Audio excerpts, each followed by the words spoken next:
seluruh kehidupanku sampai ku melihat mujizat nyata dalam hidupku.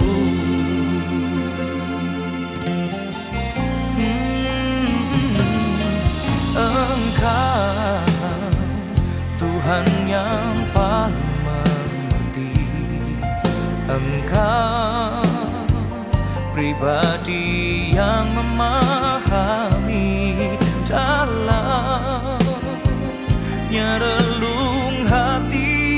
Kau tahu, kau mengasihiku. Ku percaya kuasa-Mu ajaib, ku percaya Kau sanggup menolongku.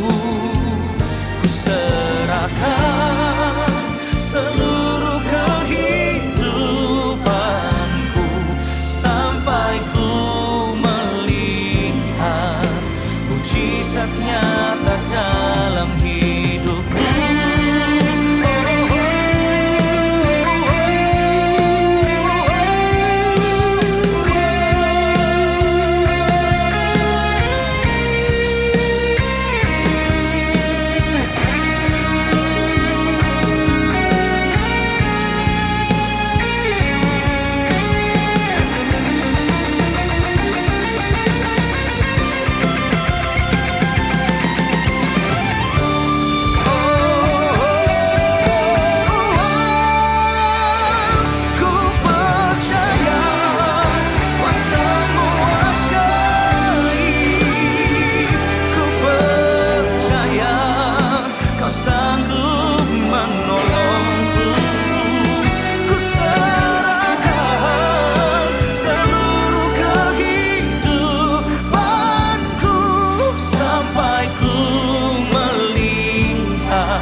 Mujizat nyata dalam hidupku.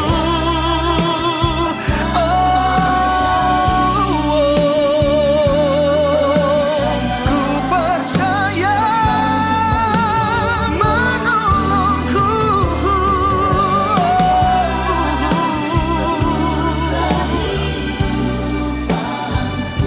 Sampai ku melihat mujizat nyata dalam hidupku. Sampai ku melihat mujizat nyata dalam hidupku.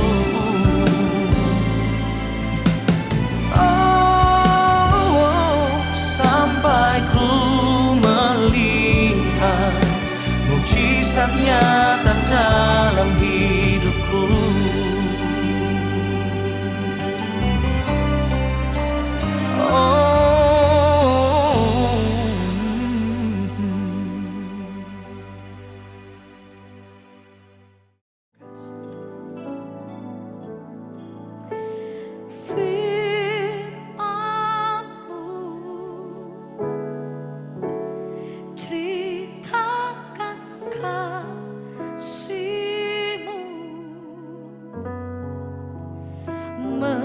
Menyucikan hati dan pikiranku,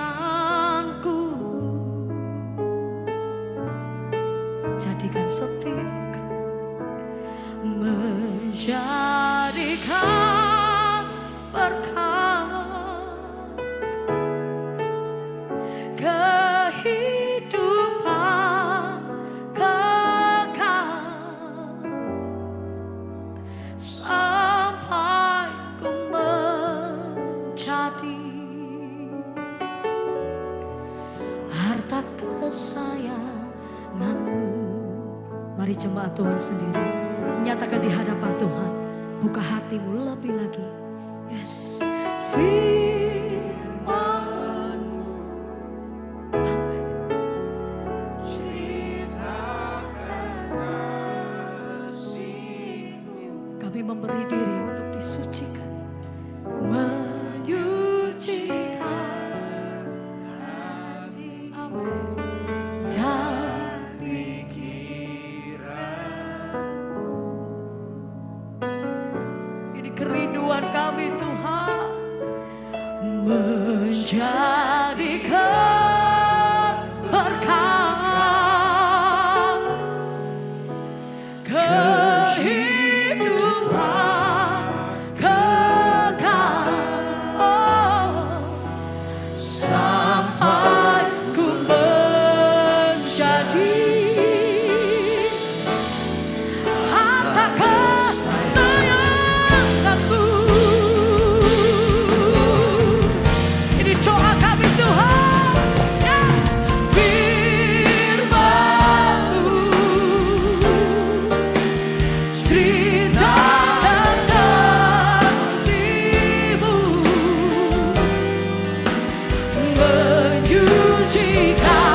Sucikan dan kuduskan setiap kami Tuhan.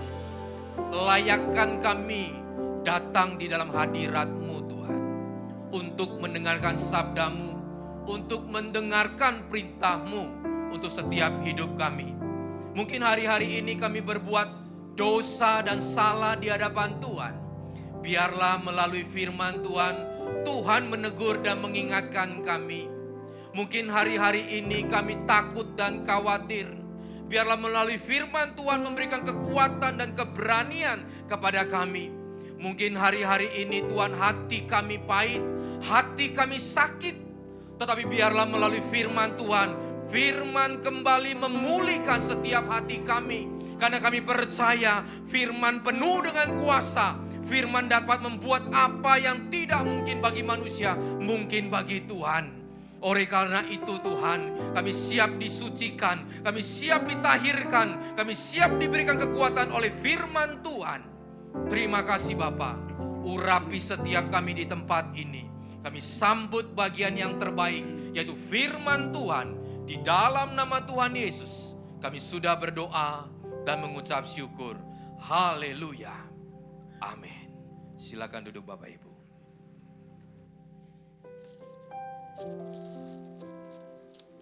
Shalom. Puji Tuhan, saudara yang dikasihi Tuhan. Mengapa hidup kita ini tidak pernah saudara bisa menikmati dengan baik? Padahal hari-hari kita sudah dipelihara dan sekian puluh tahun kita sudah melewati setiap kesulitan ataupun banyak hal dan ada yang baik juga. Tapi selalu kita tidak bisa menikmati. Bahkan ketika kita mendengar firman Tuhan pun kita tidak bisa menikmati hadirat Tuhan. Karena ada hal yang salah di dalam hidup kita, yaitu kita tidak pernah merasa puas. Dan kita tidak pernah merasa mengucap syukur kepada Tuhan. Harusnya hidup itu saudara harus bisa merasa puas. Dan bisa mengucap syukur, mensyukuri apa yang hari ini kita punya. Sambil kita saudara tetap kerja sesuai firman Tuhan. Sambil tetap melayani yang baik.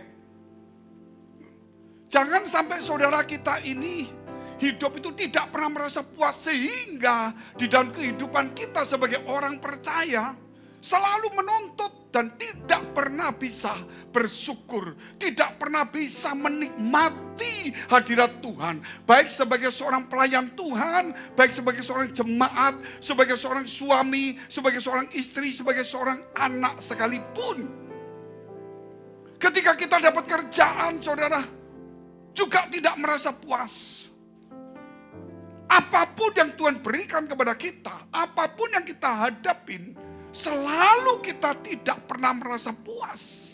Tidak pernah merasa cukup di dalam hidup kita. Sehingga tidak ada rasa bersyukur. Saudara, harusnya kita belajar mulai hari ini.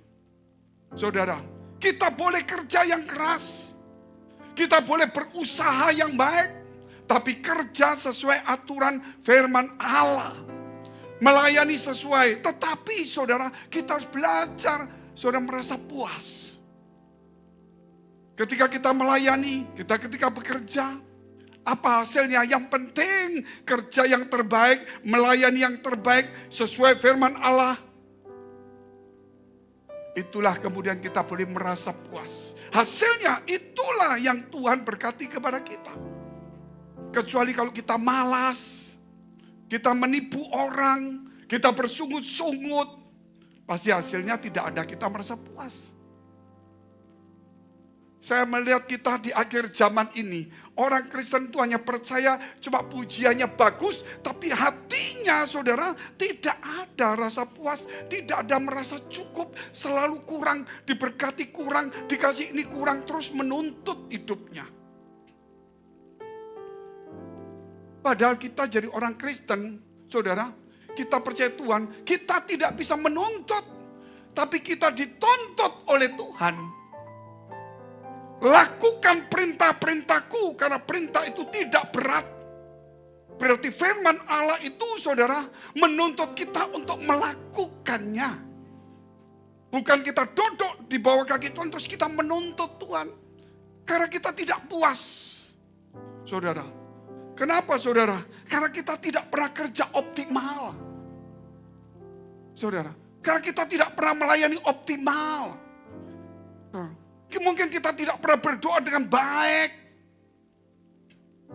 Coba hari ini kita rubah hidup kita. Doa yang baik, ibadah yang baik, kerja yang baik sesuai firman Tuhan. Melayani sebaik mungkin. Hasilnya ucap syukur kepada Tuhan. Itulah ukuran yang Tuhan berikan kepada kita. Kecuali kalau melayani setengah hati. Kerja seenak-enaknya sendiri. Doa yang bisa-bisa enggak. Mungkin saudara hasilnya belum tentu itu dari Tuhan yang Tuhan berkati. Yaitu dari usahamu yang salah. Seandainya kalau kita lakukan yang terbaik. Dan hasilnya memang seperti itu. Seperti Musa lakukan yang terbaik. Tapi ujungnya laut itu pun karya Allah akan terjadi. Tapi kalau coba Musa disuruh jalan ke sana. Gak enak dong. Aku mau ke sini aja sambil males-malesan. Dia tidak mau lewat yang jauh, dia mau lewat singkat. Mungkin hasilnya, saudara, memang Tuhan tetap memberkati dia. Tetapi hasilnya bukan hasil yang sebagaimana Tuhan inginkan dalam hidup kita. Apapun yang kita dapat hari ini, kita saudara usahakan untuk kita merasa puas dan merasa cukup dan kita bersyukur. Besok kita kerja lagi yang baik. Saudara, kita ikuti firman Allah, kita berdoa, kita ibadah sungguh-sungguh, dan kita melayani sungguh-sungguh. Maka besok hasilnya tetap kita harus mengucap syukur dan merasa puas. Kenapa? Karena kita sudah melakukan yang terbaik. Tinggal hasilnya itu Tuhan yang akan menentukan. Jangan kalau kita lakukan yang tidak baik, minta hasil yang terbaik. Saudara, sebab itu kita perlu saudara untuk menikmati kuasa ajaran Tuhan itu. Ajaran Tuhan untuk mendidik kita jadi lebih baik. Jangan kamu khawatir akan hari esokmu. Supaya kita bisa menikmati. Berilah kami makan secukupnya. Supaya kita belajar untuk merasa cukup. Saudara. Disitulah dan kita perlu juga untuk hidup di dalam perdamaian. Berdamai. Ampunilah kami seperti kami mengampuni orang lain. Orang hidup yang tidak pernah bisa mengampuni saudara. Selalu menuntut. Hidupnya juga tidak pernah saudara bisa mensyukuri. Karena ada dendam. Bukankah Tuhan itu saudara Raja Damai? Oleh karena itu kalau kita ikuti firman Allah, saudara. Kita melayani, kita kerja, kita hidup, itu penuh dengan damai. Karena kita pendamai. Saudara. Kita pendamai, ada orang berkelahi kita damaikan. Ada orang gak cocok kita damaikan. Bukan kita yang mulai bikin masalah, saudara. Hidup itu saudara, kalau saudara rasa damai, merasa puas, saudara, dan merasa cukup, bersyukur, kerja yang baik, doa yang benar-benar melayani sungguh-sungguh. Aduh, hidup itu saudara, kita nggak ada takut masa depan. Karena kita tahu Tuhan akan yang berkarya, yang penting kita lakukan yang terbaik. Makanya mengubah diri kita itu saudara, bukan hanya ibadah menuntut Tuhan, tapi mengubah hidup kita. Apa yang kita lakukan, harus kita lakukan yang terbaik sama seperti kita kepada Tuhan. Ini akhir zaman kalau kita tidak gereja ini akan saudara akan tetap diperbudak, dikurung oleh rasa ketidakpuasan. Gereja akan dituntut tidak ada damai karena merasa tidak cukup. Saudara.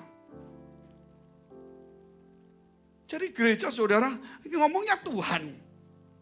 Tetapi dalam kehidupannya tidak ada karya Tuhan. Yang adalah karya dunia. Ketakutan, kekhawatiran, merasa tidak puas. Nuntut, takut. Nah kita lihat dulu saja. Yohanes 15 ayat 6 sampai dengan 8. Temanya kuasa ajaran Tuhan.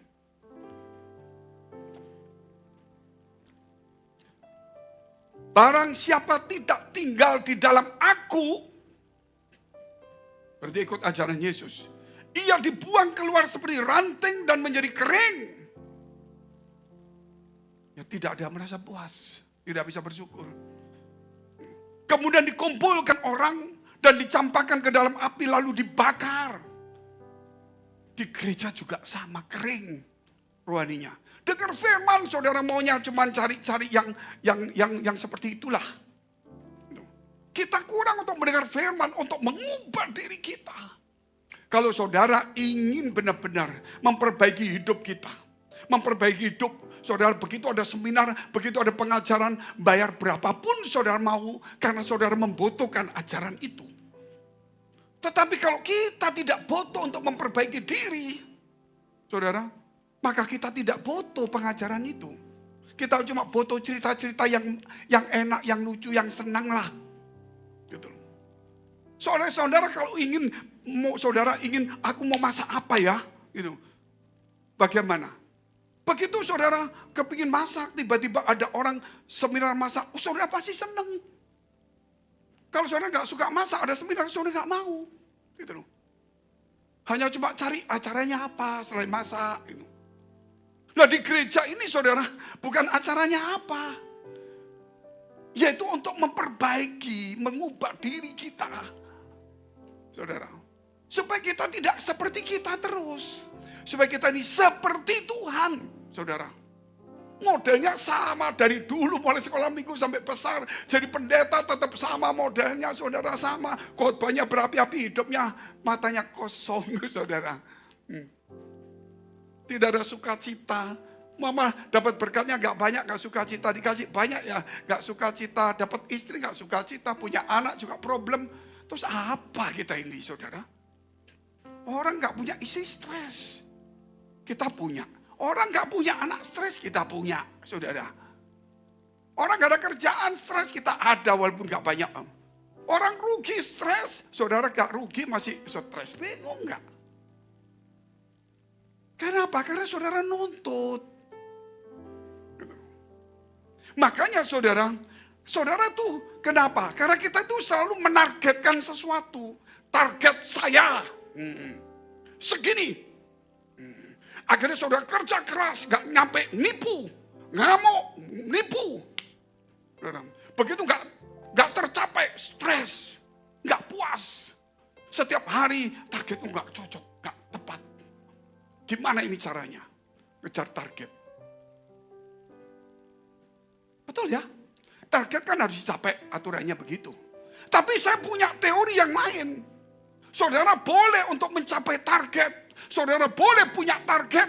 Tapi target itu belum tentu dicapai pas. Bisa lebih, bisa kurang. Tetapi yang penting ada target. Target itu untuk mendidik kita supaya kita kerja keras, supaya kita rajin menggunakan waktu yang baik, hasilnya itu terserah. Itu teori saya. Saya mau targetnya gini. Saya mau target omset saya, enggak usah ngomong omset lagi, ngomong apa? Kalau ngomong jemaat nanti saudara, oh Pak Feng punya target itu, jadi bingung saya ini sekarang ngomongnya. Nah, sekarang omset apa sekarang? Usahalah toko mama. Gitu. Saya atau sales. Saya mau target kurang lebih mencapai sekian. Saudara pasang mungkin tinggi. Atau mau terserah. Saudara mikir, wah cukup. Tuhan tolong Tuhan. Targetnya segini. Waduh gak nututin. Mesti nipu bohongin orang lah dikit-dikit. Waduh mesti kita. Saudara.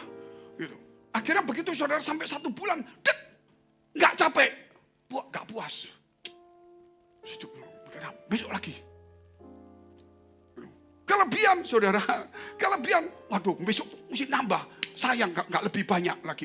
Sudah lebih masih nggak lebih banyak. Betul ya? Bagi saya target itu tetap ada. Tapi target itu saya tahu belum tentu saya capai target itu. Bisa lebih, bisa kurang, bisa pas. Yang penting target itu untuk mendidik saya. Supaya saya kerja keras, rajin sesuai firman Allah. Dan melibatkan Tuhan. Itu target. Jadi target itu mendidik saya, tidak boleh malas. Supaya kerja dengan baik, melibatkan Tuhan, saudara. Dan hasilnya, saya merasa puas. Karena itu saya lakukan yang terbaik. Hanya Tuhan belum memberikan sesuai dengan apa yang saya targetkan. Mungkin Tuhan punya target sendiri dalam hidup saya. Makanya jangan sampai menjadi kering. Karena saudara di gereja, akhirnya saudara tidak menyala-nyala. Karena target tidak tercapai. Di gereja agar mikir-mikir terus saudara. Target rohani tidak pernah saudara pikirkan. Saudaranya coba menarget duniawi. Contohnya saya, gembala, targetnya jemaat musik ini. Saya nggak pernah target saya rohani. Loh itu rohani Pak? Bukan. Target rohani saya itu bagaimana saya meningkat untuk dekat dengan Tuhan. Dan menikmati hadirat Tuhan. Amin. Jemaat tetap saya usahakan yang terbaik. Saya lakukan, saya doa yang terbaik. Saudara, saya kerja yang keras, saya layani yang baik, ramah, doain orang. Gitu loh. Tetapi kalau tercapai, tidak tercapai, saya sudah merasa puas. Saya bersyukur dengan apa yang saya terima.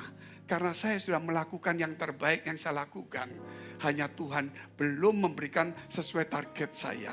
Mungkin dia punya target sendiri. Apa target saudara di dalam gereja? Coba ayo. Target saudara pasti bicara masa depan uang. Kerjaan. Pernah enggak saudara untuk memikirkan target rohani? Bulan depan aku ingin dekat Tuhan. Aku ingin hafal ayat. Aku ingin saudara. Tahun depan supaya aku bisa melihat wajah Tuhan. Walaupun mungkin dalam penglihatan ataupun dalam mimpi. Target rohani. Saudara. Itu nomor satu. Karena itu hubungan kita dengan Tuhan. Makanya kalau kita tidak dalam Tuhan. Kita akan dibuang menjadi kering. Gereja akan dikoncang-koncang. Sehingga yang tetap saudara, itu akan tetap ada di dalam kehidupan Tuhan. Bukan hanya orang bergereja yang bagus, tapi orang yang bertuhan, saudara, itu yang diselamatkan. Bait Allah pernah dibongkar, saudara. Jadi kalau kita hanya cuma berbait Allah, bergereja, bukan bertuhan, kita sudah menjadikan gedung itu sebagai tempat berhala. Padahal Tuhan berkata, saudara, dimanapun dia ada, mau di mana saja dia berkata, lepaskan kasutmu. Karena tempat engkau berdiri adalah kudus. Kalau kita punya target dengan Tuhan, sungguh-sungguh kita yakin ada Tuhan. Dimanapun kita hidup, tempat itu harus kudus. Bukan karena kita yang menguduskan, karena ada Tuhan. Di gereja ini saudara, kudus karena ada Tuhan. Makanya jangan berpikir yang aneh-aneh kadang-kadang. Apalagi permusuhan, apalagi saudara, ya macam-macam itu nggak perlu ada. Kita lihat terus ayat yang ke-7. Kita lihat poin pertama, melakukan ajaran Tuhan. Poin pertamanya ya. Jikalau kamu tinggal di dalam aku dan firmanku tinggal di dalam kamu, mintalah apa saja yang kamu kehendaki dan kamu akan menerimanya. Saudara, kalau kita melihat ini, saudara, jikalau kamu tinggal di dalam aku dan firmanku tinggal di dalam kamu. Saudara, mintalah apa saja. Mengapa sampai Tuhan izinkan kita untuk minta apa saja? Kalau kita melakukan ajaran Tuhan. Amin. Melakukan ajaran Tuhan. Itu target saudara rohani. Melakukan ajaran Tuhan. Maka mintalah.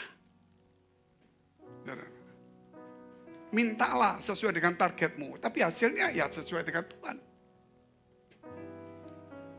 Saudara, kita punya target macam-macam di gereja. Di dalam keluarga, dalam kehidupan kita ada target. Kadang-kadang tidak sesuai target itu tidak selalu pas. Kadang berlebih, kadang banyak yang tidak mencapai sasaran.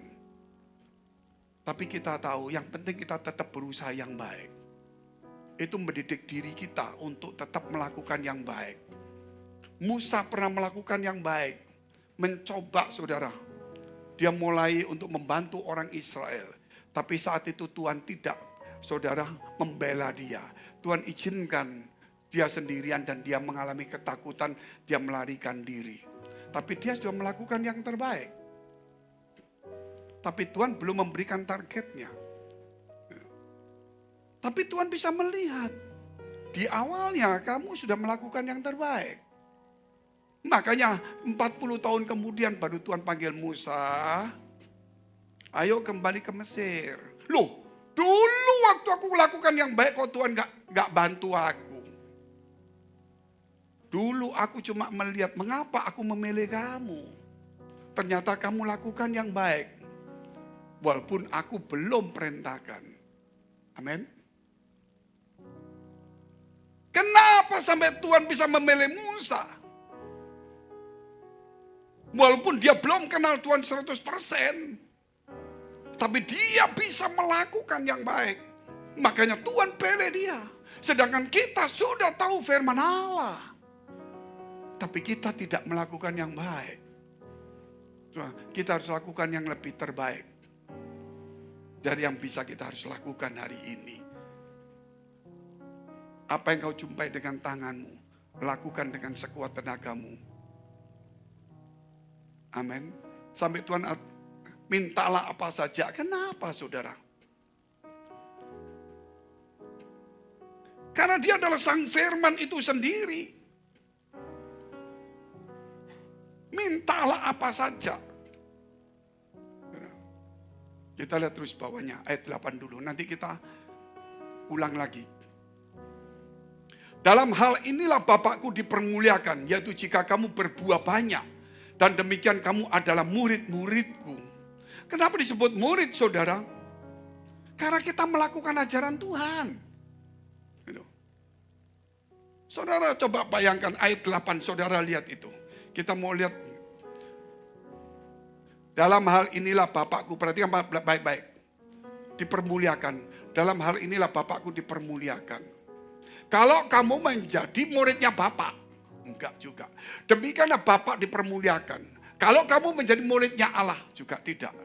Bapak dipermuliakan. Kalau kamu menjadi muridku, luar biasa enggak saudara? Amin. Berarti Yesus itu siapa?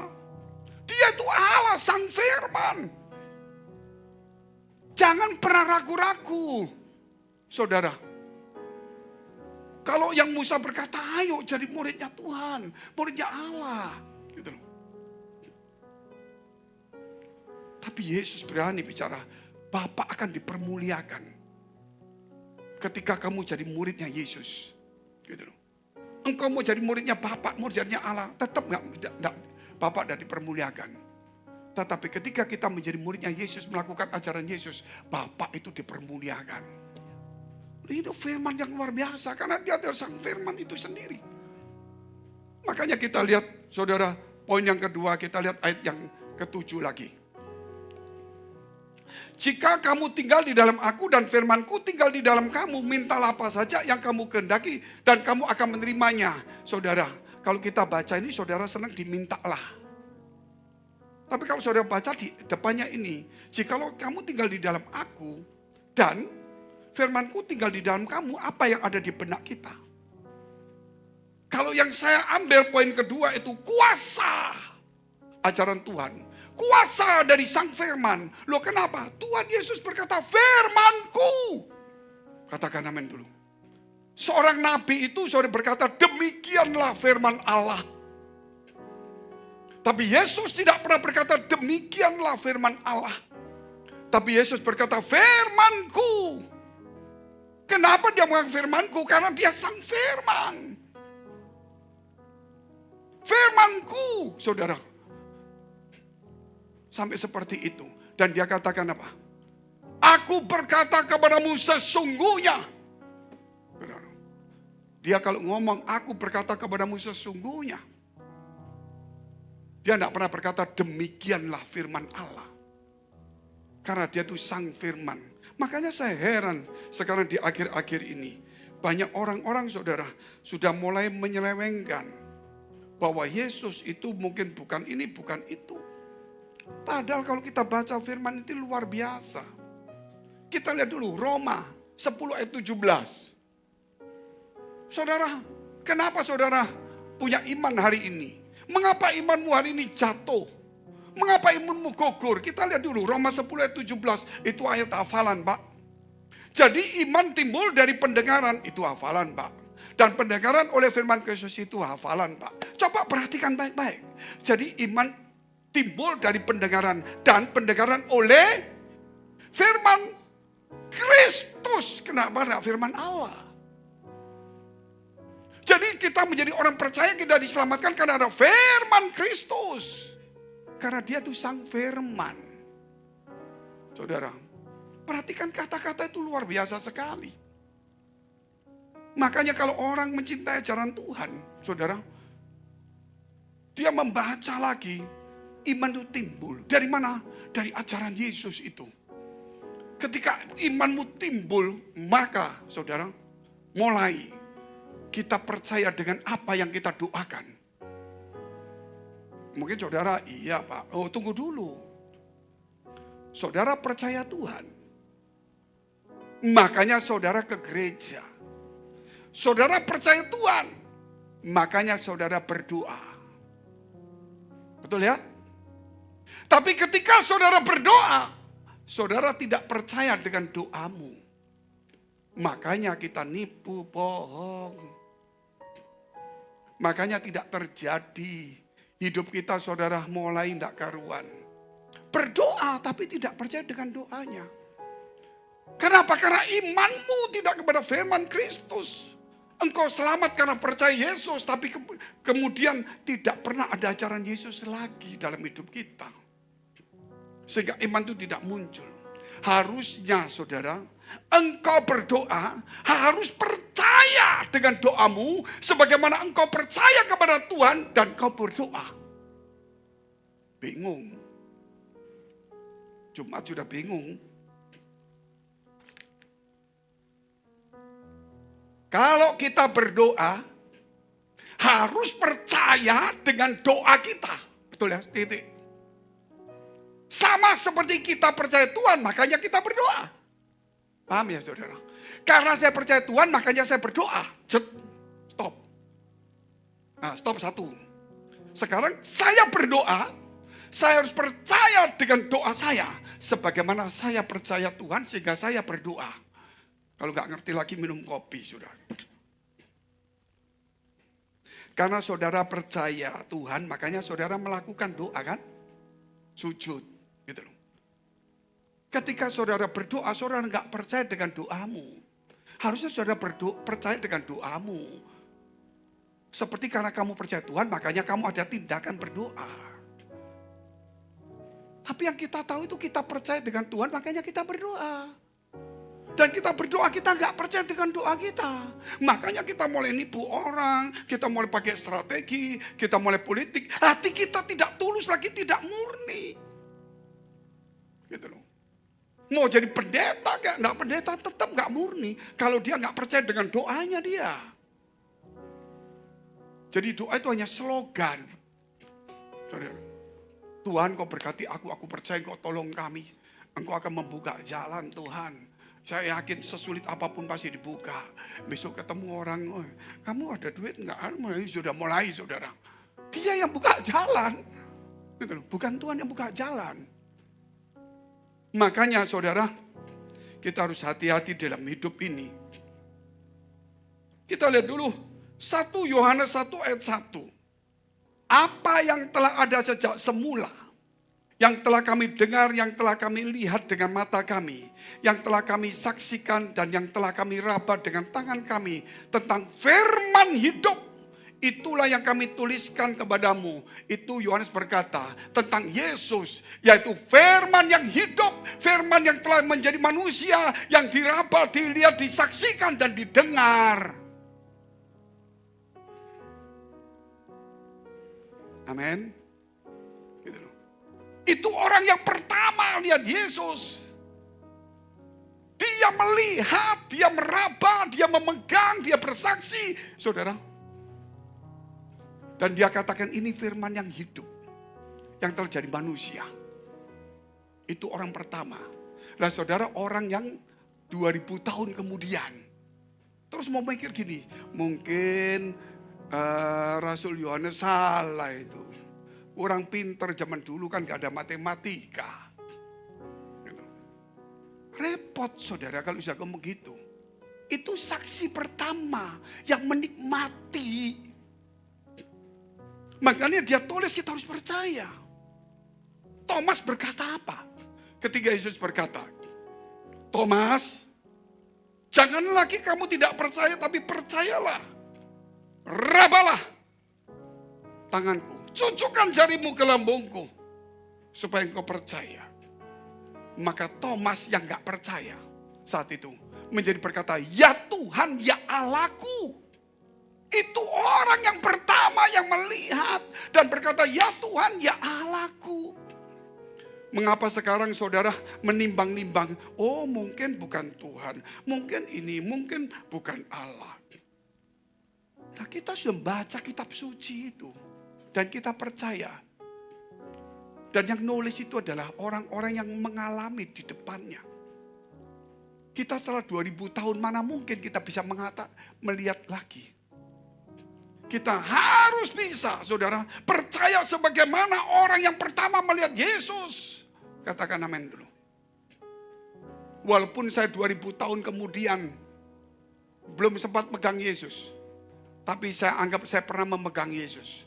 Walaupun saya belum pernah meraba Yesus, saya anggap saya pernah meraba Yesus. Walaupun saya belum pernah melihat Yesus, saya anggap saya pernah melihat Yesus. Kenapa? Karena saya percaya orang pertama telah melihat, telah meraba, telah mendengar. Amin. Jangan percaya dengan orang-orang tahun 2000 ini yang gak karuan. Kecuali orang yang percaya dengan firman Allah. Kita lihat yang ketiga. Ketegasan antara Yesus dan firman adalah Allah. Yohanes 1 ayat 1 sampai dengan ayat yang 3. Itu umum lah. Pada mulanya adalah firman, yaitu Yesus sang firman. Firmanku, aku berkata kepadamu sesungguhnya, dialah firman yang hidup yang kita pegang. Iman timbul dari pendengaran akan firman Kristus. Amin. Dan firman itu bersama-sama dengan Allah dan firman itu adalah Allah. Terus, ia pada mulanya bersama-sama dengan Allah. Makanya Thomas berkata, ya Tuhan, ya Allahku. Maka Rasul Yohanes berkata, ya Allah, adalah Allah yang benar engkau Yesus. Semua orang berkata sama. Dan kita punya kitab suci yang sama. Penulisnya juga orang yang menghadapi yang awal. Kita harus percaya dengan apa yang mereka alami. Apalagi saksinya begitu banyak. Ayat ketiga. Segala sesuatu dijadikan oleh firman. Dan tanpa dia tidak satu pun yang telah jadi dari segala yang telah dijadikan. Makanya mintalah apa saja. Kalau firmanku, saudara, ada di dalam hidupmu. Amin. Kalau firmanku ada dalam hidupmu. Luar biasa enggak? Karena dia sang firman. Kalau saudara percaya kepada dia, membaca ajarannya percaya. Maka apa saja yang kamu minta. Karena sang firman yang menjadikan segala sesuatu ini firman juga. Karena firman bersama-sama dengan Allah dan firman itu juga Allah. Makanya tidak perlu ada ketakutan. Ayat 14 kita lihat. Supaya jangan ada keraguan, supaya kita meningkat rohani kita, terus meningkat iman kita melonjak. Saudara, ayat 14. Firman itu telah menjadi manusia dan diam di antara kita. Dan kita telah melihat kemuliaannya, yaitu kemuliaan yang diberikan kepadanya sebagai anak tunggal Bapa. Penuh kasih karunia dan kebenaran, anak tunggal, gak ada yang lain. Makanya firman itu bersama-sama dengan Tuhan. Saudara, firman itu luar biasa sekali. Saya banyak membaca banyak hal-hal hikmat yang luar biasa. Kata-kata satu kata itu pun mengandung arti yang luar biasa. Contoh-contoh saudara. Satu firman Tuhan. Ya. Katakan. Waspada dan berjaga-jagalah. Karena iblis seperti singa yang mengaum-ngaum. Mengelilingi engkau dan siap untuk menelanmu. Lawanlah dengan imanmu yang teguh. Gampang ya. Nah, saya punya pandangan begini. Kenapa iblis tidak dikatakan lagi, saudara? Ada yang berkata ular sebentar lagi, ada berkata serigala, ada berkata naga, tapi juga berkata singa. Saudara lihat itu. Iblis seperti singa, perumpamaan ini. Dia mengelilingi kamu dan untuk siap menerkam, menunggu kelengahanmu. Lawanlah dengan iman yang teguh. Tapi ada ayat lain di tempat lain, kalau ada larilah. Tapi untuk khusus iblis seperti singa yang mengaum-ngaum, lawan dengan iman yang teguh. Mengapa dengan lawan dengan iman teguh? Karena singa itu, saudara, singa itu kalau berjumpa dengan sesuatu dan sesuatu itu lari, itu dianggap makanannya. Saudara lihat itu, perbinatangan. Tanya sama orang-orang. Singa itu, saudara, kalau ketemu saudara dan saudara lari, itu dianggap saudara makanannya. Ada satu kisah. Seorang perempuan, saudara, memandu orang-orang pergi ke kandang singa untuk menunjukkan. Waktu dia sampai menunjukkan itu, saudara sudah masuk pintunya, ini ada kerangkeng banyak. Jadi singanya ada sini, saudara. Jadi dia sudah masuk pintu sini ditutup. Jadi dia cuman pintunya lorong, ini ada sel-selnya. Selnya dikunci semua. Waktu dia jalan, orang-orang di pintu situ, dia mulai jalan di tengah. Waktu di tengah, dia lihat, waduh, ada pintu belum dikunci. Satu pintu singa itu belum dikunci. Dia mau kunci, singanya sudah marah. Saudara, ketika singa itu marah, saudara, dia mundur, lari. Singa itu langsung nabrak pintu yang tidak dikunci itu. Ketika nabrak itu, saudara, dia mulai mundur. Saat itu dia melihat tertegun. Waktu tertegun, singanya juga lihat terus. Saudara, tiba-tiba dia lari, singanya mengejar dia. Orang-orang berkata, kalau kamu ketemu singa, tidak bisa lari. Mau jalan pelan-pelan mundur boleh, tapi mesti dihadepin. Saudara lihat itu, banyak orang. Begitu singa maju, orang berdiri. Wah, saudara, singanya berhenti lagi. Mikir ini, saudara, ini bukan makananku, ini lawan. Tapi kalau lari kena. Makanya Yesus firman itu mengatakan, iblis seperti singa yang mengaum-ngaum, siap untuk menerkammu kalau kamu lari. Tapi kalau engkau lawan dengan iman yang teguh, dia lari. Amin. Itu firman Allah yang luar biasa. Makanya iman harus teguh. Kalau iman teguh, kembali kepada firman Allah. Kembali kepada ajaran Yesus. Karena iman timbul dari pendengaran dan pendengaran akan firman Kristus. Mari kita bangkit berdiri, kita berdoa. Kiranya Engkau mengurapi setiap kami yang ada di tempat ini. Supaya setiap kami, Tuhan, berubah dalam hidup kami. Supaya kami belajar untuk merasa puas. Dan mensyukuri apa yang kami telah ada. Yang telah kami punya dan kami telah terima dari Tuhan. Supaya kami, Tuhan, boleh menikmati. Kami tetap kerja. Kami punya target. Tapi target tidak memaksakan untuk mencapainya. Target tidak memaksa untuk sampai kami harus sampai tidak puas, sakit, menipu. Tapi target itu mendidik kami untuk bekerja dengan baik. Mengandalkan Tuhan, berdoa, ibadah, melayani yang baik. Dan hasilnya kami serahkan Tuhan. Sebab itu hari ini kami datang di bawah kaki-Mu, Tuhan. Supaya hari ini iman kami bangkit kembali. Bukan hanya karena kami percaya kepadamu, kami berdoa. Tetapi kami berdoa, kami percaya akan doa kami. Sebagaimana kami percaya kepadamu sehingga kami berdoa hari ini. Supaya di antara kami iman tidak ada yang gugur. Supaya kami tidak menipu, supaya hati kami murni. Supaya kami tidak mengandalkan orang lain. Tetapi kami percaya dengan iman yang Tuhan berikan kepada kami. Supaya kami, Tuhan, ketika ada kesulitan, tantangan, kami tidak lari, kami akan melawan dengan iman yang teguh. Karena Engkau adalah Sang Firman. Engkau mengurapi kami semuanya. Glory, haleluya, haleluya.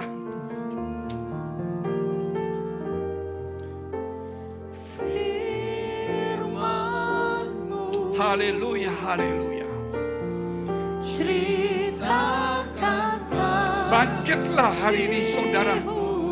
Tidak ada waktu lagi. Iblis sedang mengejar hidupmu. Engkau akan diterkamnya. Tapi hari ini Tuhan membuka pikiranmu melalui firman-Nya. Lawan dengan iman yang teguh. Bangkit hari ini. Glory, haleluya, haleluya. Angkat tanganmu. Bangkitlah imanmu hari ini. Jangan mau diperbudak oleh iblis. Angkat tanganmu. Glory, haleluya, haleluya. Inilah kami Tuhan, inilah kami mengangkat tangan berseru kepadamu. Glory, Firman-Mu Rabi kami semua Tuhan. Syukur, haleluya, haleluya. menyucikan hati dan pikiranku. Kau jadikan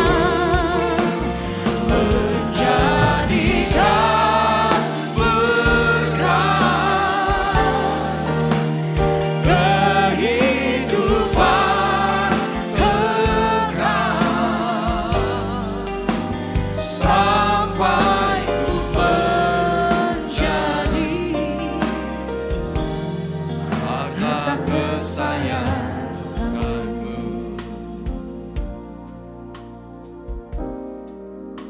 Haleluya. Kami mau bersyafaat untuk gereja-gereja yang ada di seluruh dunia. Bagi para hamba Tuhan sampai kepada semua jemaat-Nya. Kiranya Tuhan memberkati mereka semua, supaya mereka menjadi berkat dan berdampak.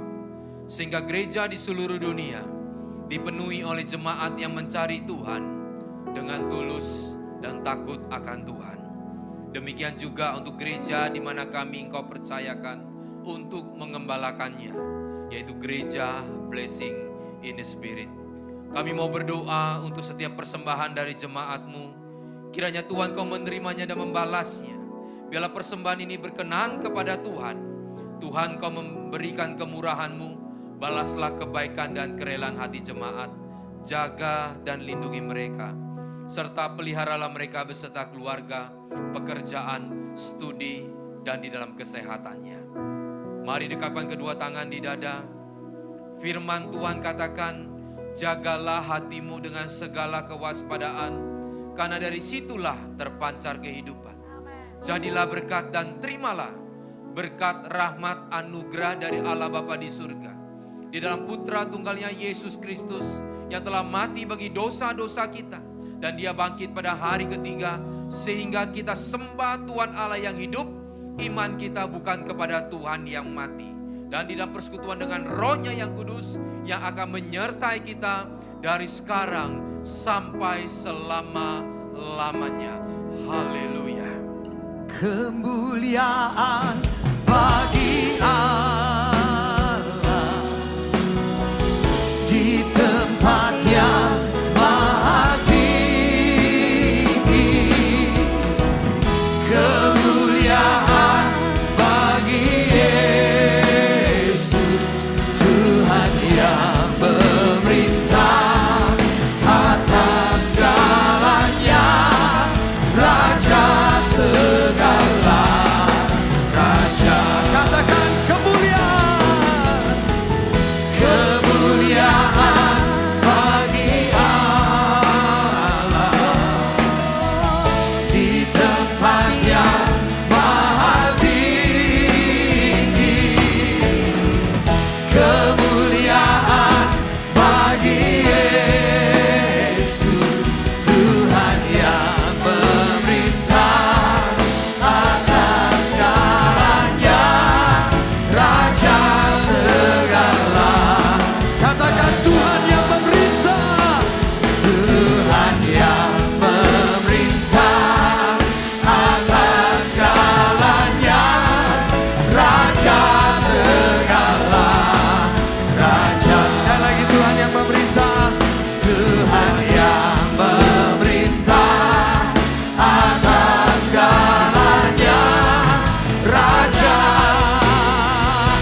doa Bapa kami. Bapa kami yang ada di surga, dikuduskanlah namamu, datanglah kerajaanmu, jadilah kehendakmu di bumi seperti di surga.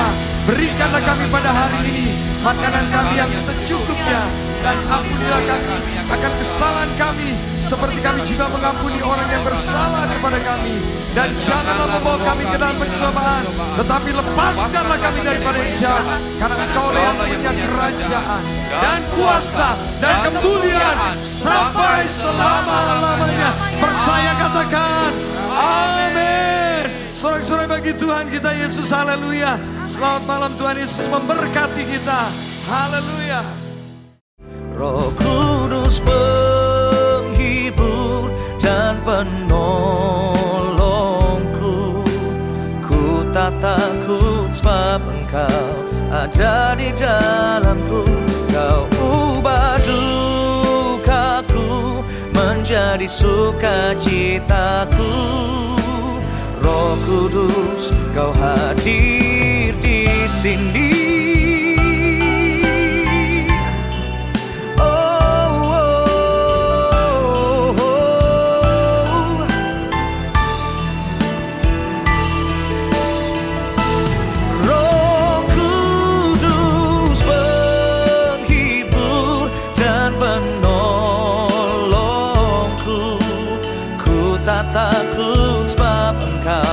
Ada di dalamku, Kau ubah dukaku menjadi sukacitaku.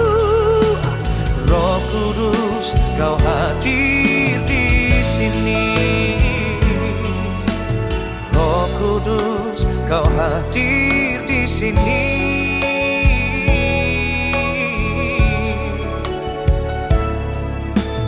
Roh Kudus, Kau hadir